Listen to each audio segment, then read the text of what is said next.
c'est vraiment un exercice probablement un des plus importants de toute la semaine parce que, c'est un grand plaisir maîtriser ça.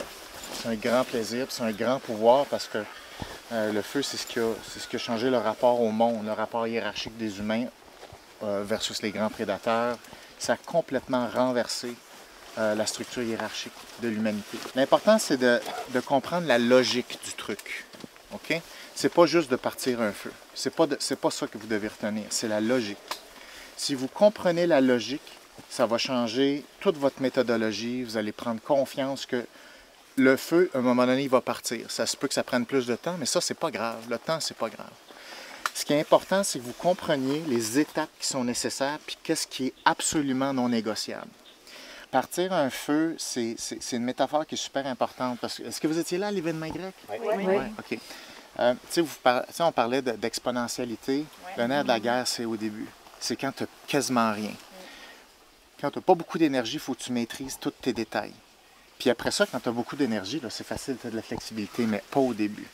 Donc, que ce soit réussir un projet, faire décoller quelque chose qui a du succès, que ce soit un succès financier, whatever. Le nerf de la guerre, c'est les petits ingrédients, comment tu les manies quand tu débutes. Le nerf de la guerre, c'est ça. Partir un feu, c'est ça. Parce que plus le feu est fort, plus il mange de bois facilement. Puis plus il prend de la force, puis plus il prend de la force. Puis après ça, il peut manger n'importe quoi. Puis même si vous l'oubliez là, il va avoir des braises. Ça va toffer. Le nerf de la guerre, l'art de partir un feu, c'est l'art de manier des détails. Tous les détails comptent, surtout dans des conditions difficiles. Donc, la beauté d'un environnement qui est plus difficile comme ça aujourd'hui, ça vous force à apprendre les affaires qu'il faut apprendre. Il y a des groupes qui sont arrivés en pleine sécheresse, il n'y a pas plu pendant 3 semaines, rien. Ils pognent 3 affaires, ça part, puis on se sent merveilleux.